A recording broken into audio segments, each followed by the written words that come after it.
There comes a moment in every life when the air feels heavier, when the faces around you begin to blur, and silence lingers where once there was constant noise. It is the moment when you begin to see yourself not as others have shaped you, but as you truly are. And in that very moment of awakening, you will notice something unsettling. People begin to vanish. Friends who once celebrated your every step now fall away. Loved ones turn distant. The ground feels emptier. But this disappearance is not a curse. It is a mirror reflecting your transformation. You are shedding the illusions of belonging that once chained you. And though it feels like loss, it is the first taste of freedom. Watch till the end, hit subscribe, and remember, the real change begins now. The silence. Have you ever noticed how people's behavior changes when you stop playing the role they expect of you? Maybe you used to be the easy one, the person who never said no, who went along to keep the peace. Or maybe you were the strong one, hiding your own pain so others could lean on you. And then, when you finally dared to step out of that role, when you said no, when you showed weakness, when you stopped performing, suddenly their warmth grew cold. You felt silence, distance, or even subtle disapproval. That silence is unsettling because it makes you wonder, was their acceptance ever for you or only for the mask you wore? Carl Jung often spoke about the persona, the mask you put on to navigate society. It's not inherently false. It helps you survive in your family, in school, in work. But over time, this mask can fuse with your identity so tightly that you forget where the performance ends and where you begin. Childhood is often where this starts. As a child, you learned quickly which parts of you earned approval and which parts led to rejection. If crying brought punishment, you learned to suppress sadness. If speaking up brought criticism, you learned silence.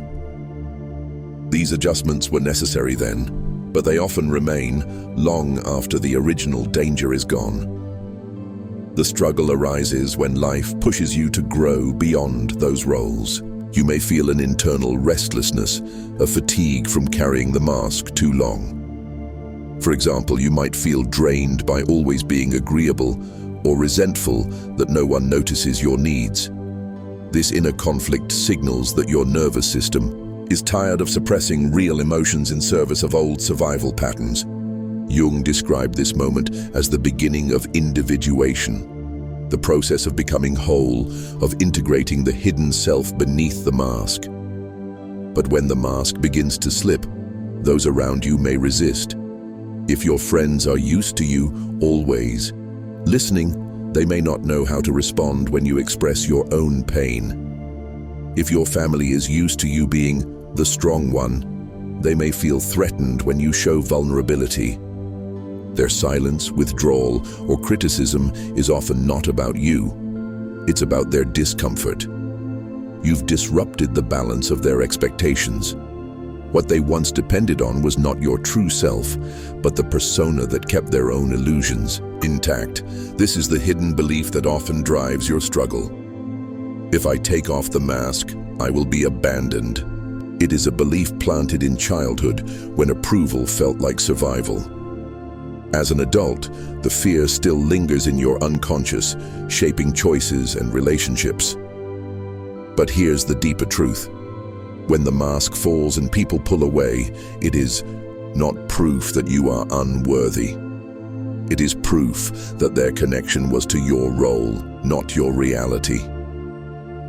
The silence you feel after the mask falls is painful, but it is also revealing. It shows you who truly sees you and who only needed your performance.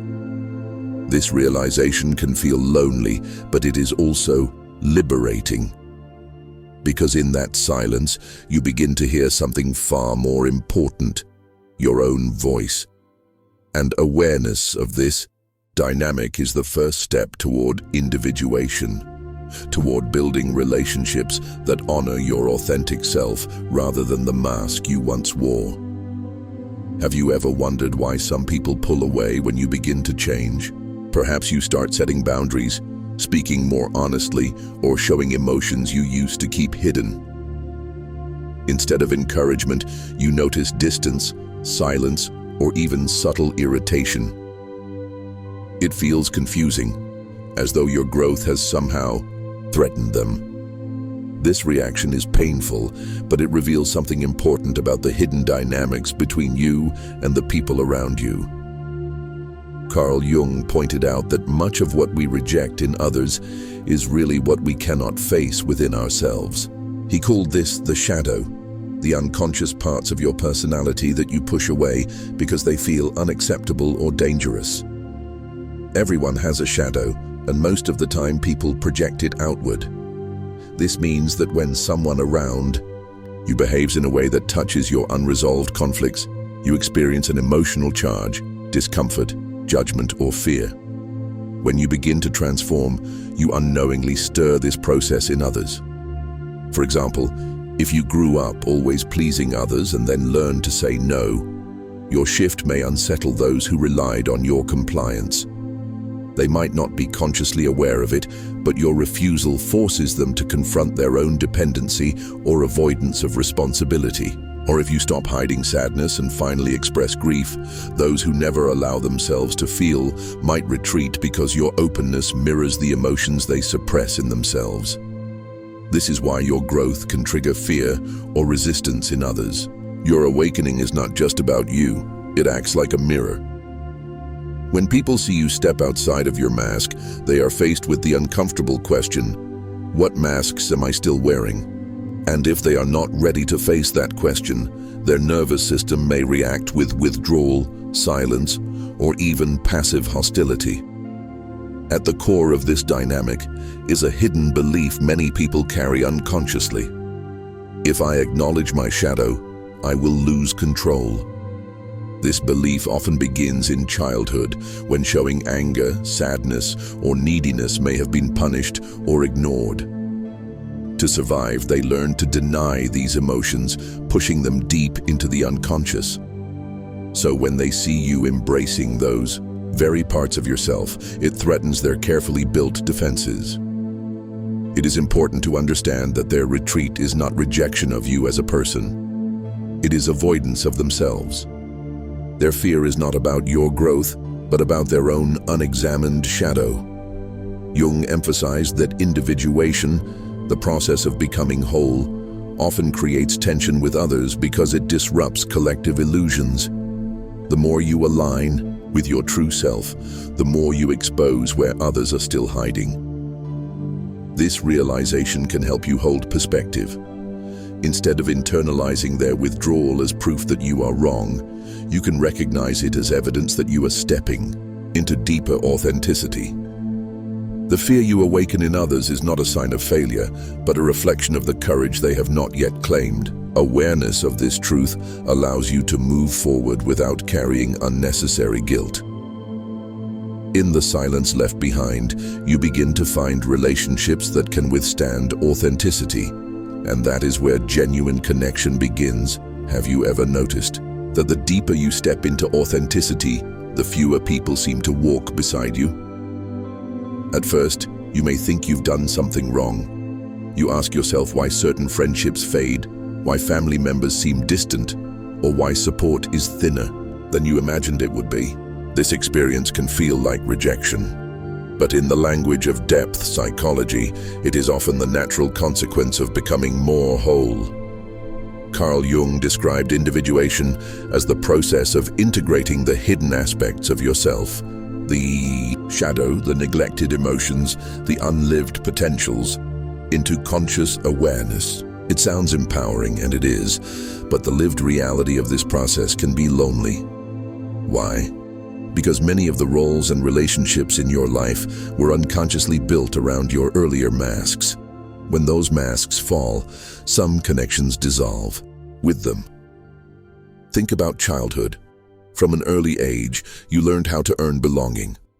Maybe by being agreeable, quiet, or helpful. These adaptations shaped your nervous system, wiring you to expect approval only when you performed in certain ways. As an adult, these same adaptations often determine who stays close to you. When you stop repeating them, when you say no instead of yes, when you show sadness instead of smiling, when you refuse to carry others' weight, the relational contracts silently shift. Some people cannot or will not adjust. This is where loneliness emerges. But the key is understanding what kind of loneliness it is. It is not the loneliness of being unworthy. It is the loneliness of shedding what no longer fits. When you no longer hold up the false structures, some faces disappear because they were tied to your old identity, not your real one. Their absence hurts, but it also clears space for something new, a self that doesn't depend on constant validation to exist. The heart of this struggle lies a hidden belief that many people carry. If I am truly myself, I will end up alone.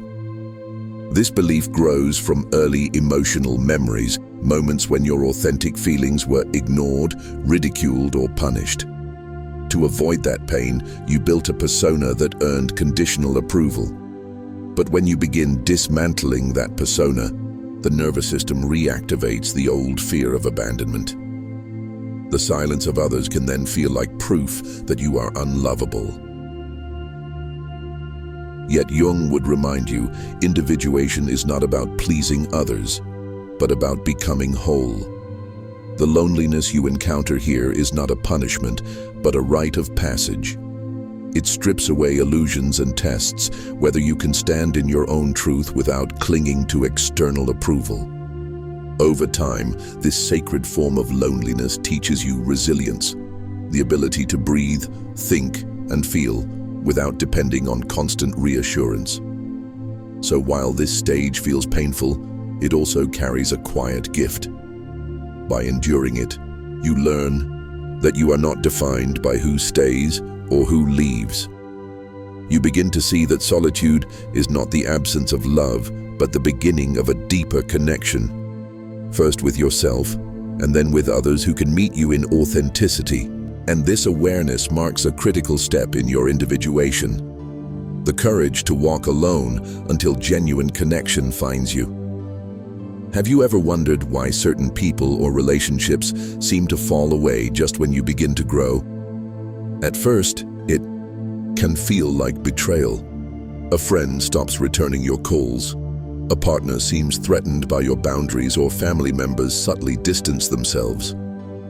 You might ask yourself, why does growth feel like loss? This confusion often cuts deeply because you expected support, but instead you encounter absence. Yet from a Jungian perspective, these disappearances often carry meaning that is not immediately visible. Carl Jung emphasized that the psyche is not random. It moves with a kind of inner intelligence. He described the self as the organizing principle of the psyche, the deeper core that pushes you toward wholeness, even when the process feels disruptive. From this view, when people leave your life during times of change, it is not always because something is wrong with you. More often, it is because your inner development no longer aligns with the roles or expectations that once held those relationships together. Consider how much of your early relationships were shaped by childhood conditioning. As a child, your nervous system learned to adapt in order to survive. If approval was given when you stayed quiet, you became the listener. If love was withheld unless you performed, you became the achiever. Many of the people in your adult life are unconsciously connected to those adaptations. They know you by the role, not by the fullness of who you are. When you begin to break free of those roles, it destabilizes the old relational contract. This is why certain connections naturally fall away as you grow. Your transformation may feel threatening to someone who is not ready to examine their own shadow or question their own masks. Instead of joining you, they retreat. On the surface, it feels like loss, but on a deeper level, it reflects the psyche's loyalty to your growth. The self seeks authenticity, and in that process, it clears out what cannot sustain the next stage of your development. The hidden belief that often fuels your pain here is, if they leave, it means I am unworthy. This belief originates in early emotional memories when withdrawal of love felt like punishment or abandonment. Your body still carries that imprint, so when someone steps back today, it reactivates the same fear. But the truth is that their departure is not proof of your lack of worth. It is evidence that the path you are walking requires a different environment. Jung suggested that individuation demands sacrifice, not in the sense of losing yourself, but in shedding what no longer serves the unfolding of your real self. What leaves is often what cannot bear the weight of your truth. Seen this way, disappearance is not betrayal, but protection. It is the psyche's way of removing obstacles so you can continue forward. The empowering realization is this: your soul is not disloyal when people fall away. On the contrary, it is fiercely loyal to your deepest potential. By trusting this hidden loyalty, you can begin to see endings not as punishments, but as necessary steps in the process of becoming whole. Have you noticed how your relationships shift as you grow more authentic? The people you once felt close to may no longer feel aligned, and at first, this can leave you with an unsettling sense of emptiness. You may feel as though you've lost your place in the world, left without the same circle of support you once depended on. But if you look closely, this stage is not just about loss, it's about renewal. Carl Jung emphasized that the psyche has a natural drive toward wholeness, a process he called individuation. This movement often reshapes not only your inner world, but also your outer relationships. The roles you learned in childhood, the pleaser, the caretaker, the achiever, often determined who was drawn to you. Those patterns once provided belonging, but they were built around a mask rather than your authentic self. When you begin to shed that mask, some people naturally drift away. Their absence creates space, and although it feels uncomfortable, it is part of the psyche's self-correcting process. Think about how this unfolds in everyday life. Perhaps you were always the one giving advice, the dependable friend who never asked for help. The people around you may have come to rely on that role. When you start expressing your own needs, some may resist because it disrupts the dynamic they counted on. Or maybe you learn to stay quiet to avoid conflict. When you begin speaking honestly, those who preferred your silence may grow distant.